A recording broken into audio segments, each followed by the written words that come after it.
انتہائی قابل احترام chairman all Pakistan private school alliance founder جناب رانا طاہر سلیم خان صاحب، سیکریٹری جنرل حافظ محمد شاہد عامر صاحب، ضلعی جنرل سیکریٹری جناب میاں ندیم احمد صاحب، اور انتہائی قابل احترام سربراہان ادارہ جات، میں آپ تمام حضرات کا دل کی اتھا گہرائیوں سے شکر گزار ہوں۔ آپ نے ہمارے مختصر کال پر آج یہاں ایک جمع وسیع اکٹھا ہے۔ یہ آج کا جو پروگرام آپ یہاں پہ کر رہے ہیں، اس پروگرام کے لیے پرسوں ہم نے ہال کی بکنگ کروائی اور اس کے بعد SMS کے ذریعے ہم نے چند دوستوں سے رابطہ کیا۔ تو آج کا یہ اجتماع یہ بتا رہا ہے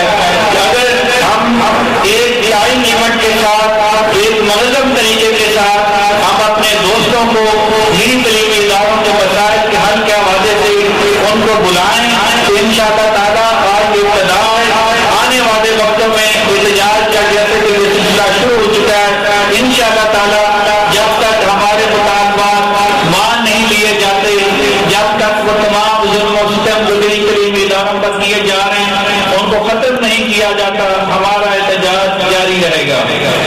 احتجاج کے حوالے سے چونکہ آج ایک بنیاد رکھی جا رہی ہے کہ میں یہاں ایک مثال کوٹ کرنا چاہوں گا۔ ایک پریس کانفرنس میں ملائیشیا کے پریزیڈنٹ مہاتیر محمد امریکہ اور یہودیوں کی اور اسرائیل کی پالیسیوں کے خلاف بات کر رہے تھے، تو پریس کانفرنس کے اختتام پر صحافیوں نے مہاتیر محمد سے یہ سوال کیا کہ جناب پریزیڈنٹ، آپ ہمیشہ مسلم کنٹریز میں سے آپ واحد لیڈر ہیں کہ جب بھی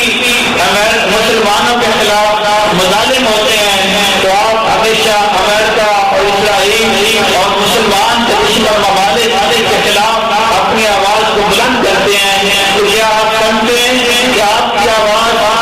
یہ احتجاج کرنے سے یہ مظالم کا سلسلہ مسلمانوں کا رک جائے گا؟ تو مہاتیر محمد نے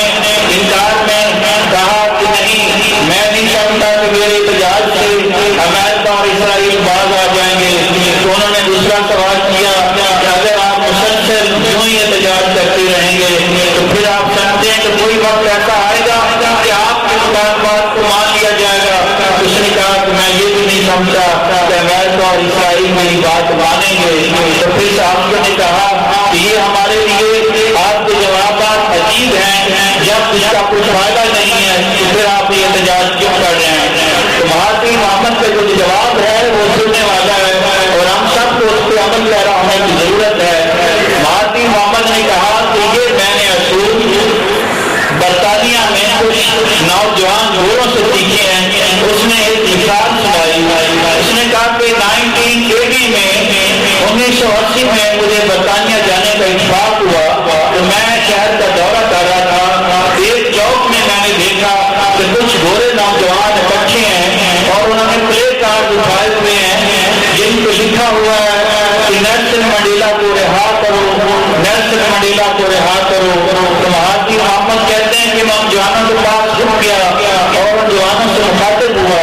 کہ جوانوں کیا آپ کتنی دیر سے یہاں پہ کھڑے یہ احتجاج کر رہے ہیں؟ تو ان جوانوں نے جواب دیا کہ ہم مسلسل 5 سال سے یہاں پہ یہ احتجاج کر رہے ہیں۔ تو مہاتیر محمد نے کہا کیا آپ کو اس احتجاج کا فائدہ ہوا ہے؟ انہوں نے انکار میں جواب دیا، انہوں نے کہا ابھی تک ہمیں اس احتجاج کا کوئی فائدہ نہیں ہوا۔ اگلا سوال مہاتیر محمد کا یہ تھا کہ آپ یہ احتجاج کب تک کریں گے؟ انہوں نے کہا ہم یہ احتجاج اس وقت تک کریں گے جب تک نیلسن منڈیلا رہا نہیں ہو جاتا۔ تو مہاتیر محمد نے اگلا سوال کیا کیا آپ سمجھتے ہیں آپ احتجاج کرتے رہیں گے اور آپ کا مطالبہ مان لیا جائے گا؟ انہوں نے کہا اس کا بھی ہمیں پتہ نہیں ہے۔ تو پھر مہاتیر محمد نے ان سے سوال کیا اگلا، مہاتیر محمد نے کہا پھر اس میں آپ کی لاجک کیا؟ ان گورے نوجوانوں نے مہاتیر محمد سے کہا کہ ہمارے احتجاج کی 2 وجوہات ہیں اور ہمارے احتجاج کی جو بنیادی 2 وجوہات ہیں ان میں ایک وجہ یہ ہے کہ احتجاج حق کی بنیاد بنیاد پہ نہیں کیا جاتا۔ دوسرا، ہم نیلسن منڈیلا کو اپنا میسج کنوے کرنا چاہتے ہیں کہ دنیا کے تمام گورے ظلم اور ستم کے ساتھ نہیں ہیں، کچھ ایسے گورے بھی ہیں جو ظلم و ستم کے خلاف ہیں اور انصاف پسند ہیں۔ تو میں آپ کو آج اس پلیٹ فارم سے یہ دعوت دیتا ہوں، آج ہم نے نجی تعلیمی اداروں کے خلاف احتجاج کا جو سلسلہ شروع کیا ہے، آپ ہمارے ساتھ چلیں، انشاءاللہ تعالیٰ کوئی وجہ ایسی نہیں کہ ہم آنے والے وقتوں میں اپنے تمام مطالبات منوا نہ دیں۔ ایک دوسری طرف میں آتا ہوں، اس وقت دنیا کی جدید قوموں نے جو سروے کیا ہے اس کے مطابق وہ کہتے ہیں کہ جدید جو ترقی یافتہ ممالک ہیں ان کی ترقی کی راہ 10 وجوہات ہیں، لیکن ان میں سے 3 کو بنیادی حیثیت حاصل ہے۔ وہ 3 بنیادی حیثیت والی وجوہات تعلیم، صحت اور روزگار ہیں، لیکن ہمارے ملک کا یہ حال ہے، بدقسمتی ہے ہمارے ملک کی، آج ہم لٹریسی ریٹ کے لحاظ سے دنیا کا سیکنڈ لاسٹ پہنچ جائیں اور ہماری بات صرف نائجیریا کا نمبر آتا ہے۔ ایسا ملک جو لٹریسی ریٹ کے لحاظ سے دنیا کا سیکنڈ لاسٹ ملک ہے، اس ملک میں تعلیم کے خلاف سازش کی جا رہی ہے اور تعلیم دشمن سازوں نے اور ان ظالم حکمرانوں نے خاص طور پہ جتنی پالیسیاں ترتیب دی ہیں، وہ کا Punjab private education promotion and regulation authority ہو، اگر آپ اس کا مطالعہ کریں تو وہ بھی نجی تعلیمی اداروں کے مفادات کے خلاف ہے۔ اگر آپ 2 چھٹیوں کی طرف آئیں تو 2 چھٹیوں کا فیصلہ بھی نجی تعلیمی اداروں کے مفاد اور تعلیم دشمن حصہ ہے، اور اگر آپ سمر کیمپ کی طرف چلے جائیں تو یہ بھی تعلیم کی سازش ہے، اور اگر آپ ویلیو ایڈڈ ٹیکس کی طرف آتے ہیں تو دنیا کے کسی ملک میں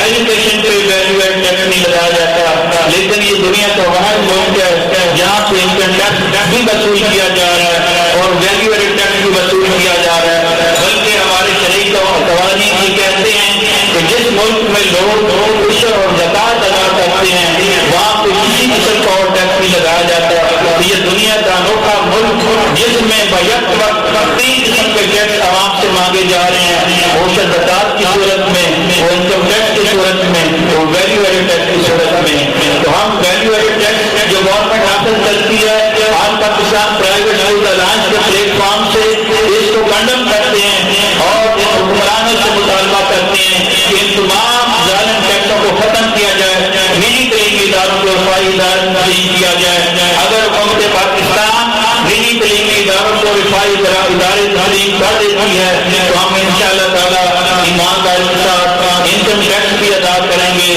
اور 10% مستحق طلباء اور الفاظ کو فری ایلوکیٹ کریں گے۔ میں آخر میں تمام گاؤں سے آنے والے اسکول سیکرٹری، تمام ایگزیکٹو ممبران، تمام اسکولوں کے پرنسپل کا دل کے عطا گہرائی سے شکر گزار ہوں اور اس امید کے ساتھ آپ سے اجازت چاہتا ہوں آئندہ جب بھی نجی تعلیمی اداروں کے مفادات اور ان کے مسائل کے حوالے سے آپ کو تکلیف دی جائے گی، آپ ضرور ان کارات میں اور اجتماعات میں شامل ہوا کریں گے، آشیانوں کو ہلاتے جائیں گے، بجلیوں میں گھر بناتے جائیں گے، دست پہ برسے گی اشکوں کی گھٹا، وہ ایسے دکھاتے جائیں گے۔ Thank you very much.